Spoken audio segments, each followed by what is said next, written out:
દાહોદ જિલ્લાના સંજેલી ગામમાંથી આવું છું। મારું નામ છે સાજિદભાઈ રજાકભાઈ ચામડિયા।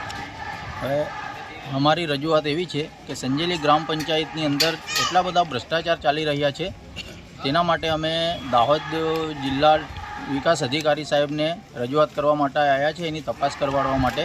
કેમ કે અમારો પ્રશ્ન એવો છે કે સંજેલી ગ્રામ પંચાયતની અંદર કોઈપણ કામના પૈસા લેવામાં આવે છે રિશ્વત તરીકે। તો હમણાં હાલમાં થોડા સમય પહેલાં એક આકારણીને ઘરવેરાની પાવતી કઢાવવા માટે ગયા, તો ત્યાંના સંજેલી ગ્રામ પંચાયતના તલાટી રાહુલ પરમાર દ્વારા 40,000 રૂપિયાની માંગ કરવામાં આવી। તો તેને એવું કીધું કે સાહેબ આ લીગલી કામ છે અને આટલા બધા પૈસા તમે માંગો છો એ ખોટું છે।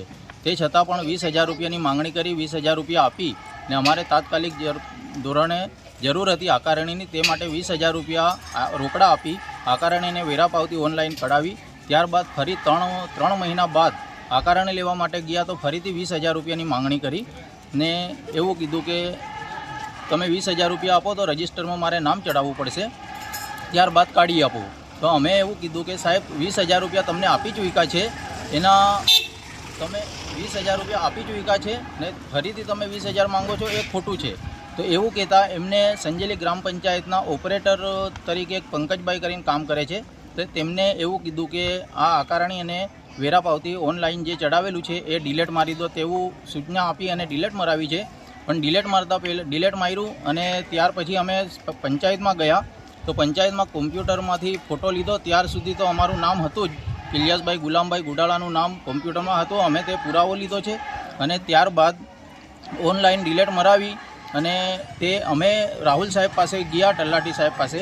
તો તેમને પૂછતા એવું કહેવામાં આવ્યું રાહુલ સાહેબ દ્વારા કે ભાઈ આ આકારણીને વેરા પાવતી ખોટી છે, તમે આ ફ્રોડ કરીને લાવ્યા છો, હું તમારી પર કેસ કરી અને તમારી પર કાયદેસર કરીશ તેવું કહેવામાં આવ્યું।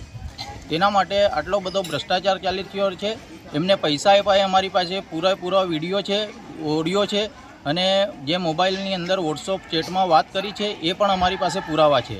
તો આટલો બધો ભ્રષ્ટાચાર ચાલી રહ્યો છે, પૈસા હરેક કામની અંદર ગરીબો પાસેથી પૈસા લેવામાં આવી રહ્યા છે।